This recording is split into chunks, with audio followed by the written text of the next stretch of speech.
JAC board class 9th के सभी विद्यार्थियों का एक बार फिर से स्वागत है आपके द नॉलेज वर्ल्ड इंस्टीट्यूट के इस यूट्यूब चैनल पे। दोस्तों, 4 नवंबर है और आप लोग को मालूम है कि आप लोग का जो है सो मैथ्स का जो पेपर है आज, है ना? तो उसका आंसर की हम लोग लेकर के आ गए हैं और सारे क्वेश्चंस को जो है हम लोग कवर करने वाले हैं इसमें। चलिए, देर ना करते शुरू करते हैं। सभी को जोहार, सभी को नमस्कार। दोस्तों, जो बच्चे नए जुड़ गए हैं हमसे, हम उन लोग को बताना चाहेंगे कि आप जो है सो हमें सब्सक्राइब करके रखें, हमारे चैनल को सब्सक्राइब करके रखें, ताकि जो है सो मैं लगातार जो वीडियो लाऊँ ना, आप लोग को टाइमली मिल जाए। और अपना व्हाट्सएप ग्रुप जरूर ज्वाइन कर लें। हाँ, इसी वीडियो के जो डिस्क्रिप्शन है उसमें आपको जो है सो लिंक दिया हुआ कोई ग्रुप का। ठीक है, चलिए देर न करते हुए शुरू करते हैं आज का ये सेशन। और ये हमारा जो है सो एक बार फिर से बता दें, ये मैथ सब्जेक्ट से होने वाला है। हाँ, चलिए, तो ये हम लोग आगे दोस्तों क्वेश्चन की ओर देख रहे हैं। सबसे पहला क्वेश्चन क्या है कि वृत्त का जो केंद्र है ना, वृत्त के खाली स्थान में स्थित होता है। तो वृत्त का केंद्र जो होता है दोस्तों कहाँ होता है? बहिर्भाग में, अभ्यंतर में, ए और बी दोनों में, और इनमें से कोई नहीं। तो आपको बताना चाहेंगे कि वृत्त का जो केंद्र होता है ना दोस्तों, वो है सो आपका वृत्त के अंदर में स्थित होता है। जैसे मान लो ये वृत्त है, सर्किल, तो इसका केंद्र कहाँ होगा? अंदर में, है ना? तो अंदर को यहाँ पे बहिर्भाग बोला हुआ है, यानी कि बाहर में तो होगा नहीं। ठीक है, अभ्यंतर, ए और बी दोनों बोला है ना, वही में से कोई नहीं। इसका आंसर बी होना चाहिए, क्योंकि अभ्यंतर बोला है। अभ्यंतर मतलब अंदर। ठीक है, अभ्यंतर मतलब अंदर। अंदर को है सो अभ्यंतर के बारे में बोलने का यहाँ पे जो है सो बोल के कन्फ्यूज कर रहा है, तो अभ्यंतर इसका आंसर हो जाएगा। ठीक है, यानी अंदर में होता है इसका केंद्र। चलिए, नेक्स्ट सवाल है कि आकृति में ए बी और सी डी बराबर है, तो सी ओ डी का मान क्या होगा? देखो, थोड़ा सा फोटो धुंधला है, याद रखिएगा। आप लोगों को मैं बताना चाहूँगा कि यहाँ पे क्या है कि ए बी और सी डी बराबर है। देखो, ये ए बी है या सी डी बराबर है। ठीक है, तो आपको सी ओ डी पूछा है। सी ओ डी यानी कि सी से ओ से डी, ये कौन? ठीक है, तो आप एक चीज़ देख रहे होंगे कि यहाँ पे सर्किल ऐसे बना हुआ है, और इस पे आपको देख रहे हो कि एक लाइन ऐसे आया हुआ है ना? और यहाँ से आपको ऐसे ऐसे ऐसे ऐसे कर दिया है। ठीक है, ये आपका कर दिया, मान लीजिए आपका है सो ये कर दिया है 60 डिग्री, 60 है, तो ये भी 60 होगा। ठीक है, आप लोगों को मालूम है, क्योंकि जब दो भुजा बराबर है तो कोण बराबर होगा आपस का। 60 120 हो गया। ठीक है, और आपका जो ये कोण जो है बीच वाला दोस्तों, बीच वाला, आपको पता है एक सीधा रेखा होता है रेखे की 180 डिग्री। तो आपका जो है सो 60 इधर, 60 इधर, 120 जब हो गया तो बीच में क्या बच रहा है? बीच में बच रहा है 60। ठीक है, तब ना होगा 180। तो इसका आंसर बीच में क्या होगा दोस्तों? Option number D. ठीक है, आप देख लीजिएगा, सी ओ डी का मान जो है सो 60 आएगा। ठीक है, तब आपका 180 डिग्री हो जाएगा ये। ठीक है, ये सीधा रेखा जो है सो, ये जो सीधी रेखा है ना, वो 180 डिग्री हो जाएगी। ये जी, ये वाला, ये 60, 60 120, तो आप इसमें से 180 से 120 घटा दीजिए, 60 यहाँ पे भी आ जाएगा। ठीक है, इसलिए आंसर डी हो जाएगा। चलिए, नेक्स्ट सवाल देखते हैं क्या है। नेक्स्ट है, असर्गवांशम वृत्तों की जो है सो बराबर जीवाएं संगत केंद्रों पर कौन आंतरित करती है? समान और असमान, और ए और बी दोनों, इनमें से कोई नहीं। सर्गवांशम वृत्तों की, सर्गवांशम वृत्तों की, ठीक है, सर्गवांशम वृत्तों की, बस यहाँ बराबर होगा। ठीक है, और ये समान हो जाएगा। ऑप्शन नंबर ए राइट हो जाएगा। चलिए, नेक्स्ट सवाल देखते हैं, 4 नंबर। किसी वृत्त के केंद्र में किसी जीवा पर डाला गया लंब उसे विभाजित करता है 2 बराबर भागों में। ठीक है, इसका आंसर हो जाएगा ऑप्शन नंबर ए। ठीक, 3 बराबर भागों में नहीं होगा, 4 बराबर भागों में नहीं होगा, इसको नहीं होगा। ऑप्शन नंबर ए राइट हो जाएगा। ठीक है, चलिए, सवाल नंबर 4 हो गया। 5 करते हैं। ऐसा क्वेश्चन हर बार आप लोग को पढ़ाया गया है, पूछा जाता है। यहाँ पे देखिए क्या बोला है कि ए सी बी का मान निकालिए, यानी एक हम यहाँ छाप रहे हैं। ठीक है, फिर से ये देखिए, हम यहाँ पे जो है सो एक सर्किल ड्रॉ कर रहे हैं, ऐसे है, और यहाँ पे ये ए दे दिया है। ठीक है, ये ए है, और ये है सो सी है, और ये है सो बी है, और ये क्या है दोस्तों? ये है आपका ओ है। ठीक है, तो ये आई थिंक यहाँ पे कुछ दिया हुआ है, यहाँ पे है ना 80 डिग्री दिया हुआ है, 80 डिग्री। ठीक है, जो भी डिग्री दिया हुआ है 80 डिग्री दिया हुआ है। तो यहाँ पे ए सी बी क्या होगा? तो दोस्तों इसका जस्ट हाफ होता है, 40 हो जाएगा। ठीक है, 40 डिग्री। ऑप्शन नंबर बी लग रहा है। इस फोटो को एक बार हम प्रेस करते हैं, रुकिए। देखिए, आपको दिख रहा होगा, है ना? ऐसा क्वेश्चन जब भी रहता है तो बीच में अगर हम मान लें कि ये केंद्र पर है, सो जो कोण है उसका जस्ट हाफ हो जाएगा परिधि में। ठीक है, तो 80 का आधा क्या हो जाएगा? 40 हो जाएगा। यानी option number B right answer हो जाएगा।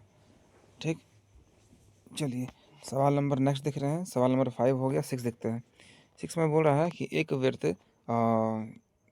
खंड में बने कोण जो होते हैं वो समान होते हैं, असमान होते हैं और ए और बी दोनों, इनमें से कोई नहीं।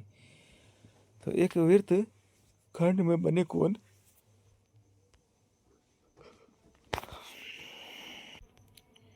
तो इसका आंसर हो जाएगा दोस्तों ऑप्शन नंबर ए, ठीक है, समान।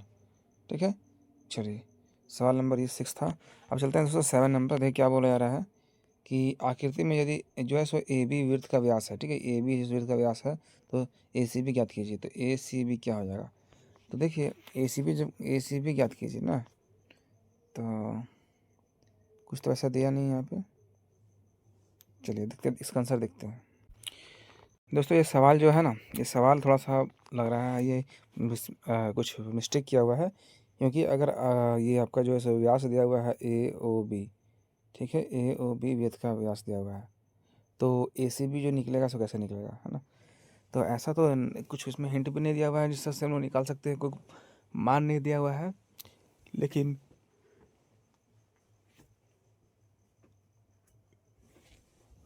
अगर ऐसे है, अगर ये यहाँ पे 180 डिग्री लेते थे 90 हो जाएगा, फिर 90 हो जाएगा, ठीक है।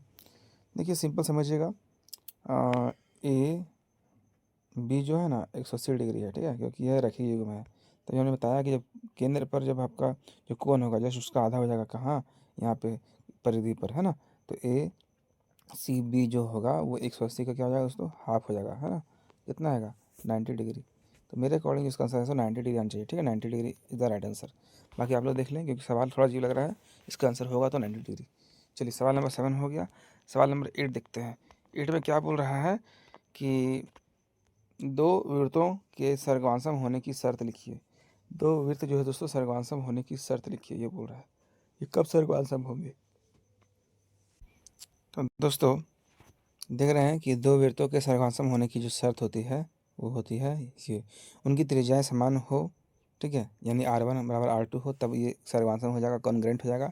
फिर वैकल्पिक रूप से उसके व्यास बराबर होने पर भी वे सर्गवांसम होंगे, यानी व्यास भी बराबर R1, मतलब ये त्रिज्या बराबर होनी चाहिए, दोनों की त्रिज्या बराबर होनी चाहिए और दोनों का व्यास भी बराबर होना चाहिए। बस हो गया, है ना। ये दो क्या हो गया, इसका शर्त हो गया। चलिए सवाल नंबर 9 देख रहे हैं। 9 में बोल रहा है कि एक वृत्त का व्यास है 10 सेंटीमीटर, तो त्रिज्या क्या होगी इसका, जस्ट हाफ, है ना। तो डी जो 10 है, तो आर क्या होगा, आर होगा आपका 10 का हाफ, यानी कि 5 cm, है ना। तो राइट आंसर आपका हो गया 5। बाकी देखते हैं दोस्तों 10 देखते हैं। 10 नंबर क्वेश्चन क्या है।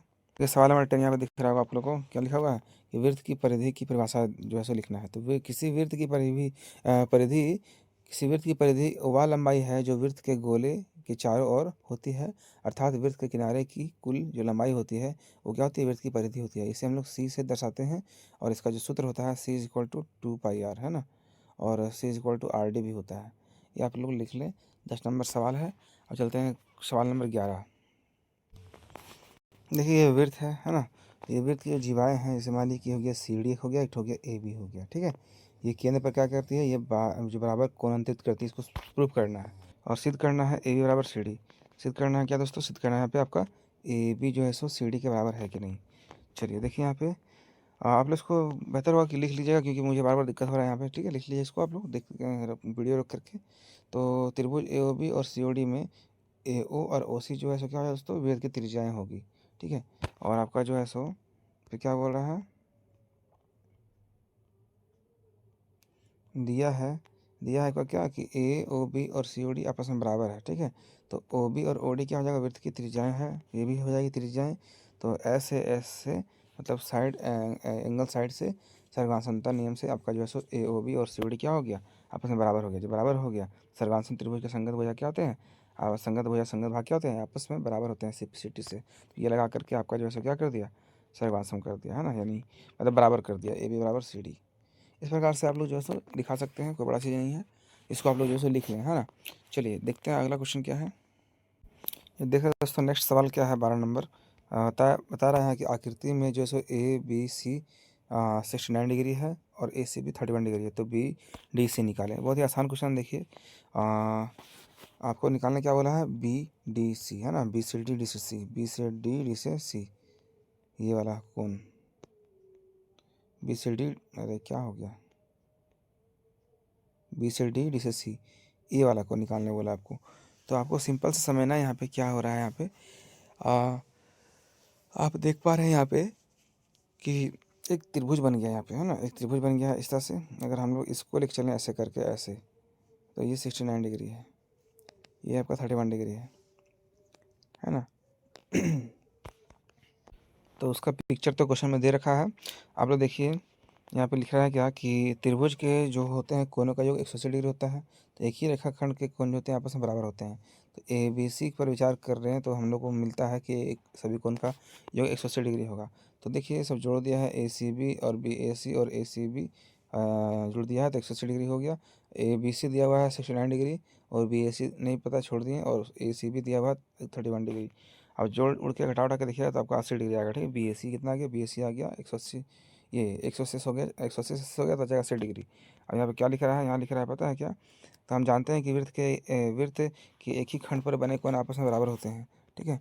तो अगर ये बी ए सी 80 डिग्री आया तो आपका बी डी सी भी 80 डिग्री हो जाएगा, ठीक है। इस प्रकार से इसका आंसर हो जाएगा आपका ये। आप लोग इसको बाकी लिख लें दोस्तों, और उम्मीद करते हैं आप लोग समझ में आया होगा। सारा क्वेश्चन मैंने आपको बता दिया है, और तुरंत हम लोग मिलेंगे फिर नेक्स्ट वीडियो में। तो थैंक यू। जो बच्चे नए हैं हमसे जुड़ गए हैं उनको बोलेंगे चैनल को सब्सक्राइब कर लीजिएगा, हाँ, और अपने दोस्तों में जरूर शेयर कर देगा इस वीडियो को। चलिए दोस्तों, thank you, see you tomorrow.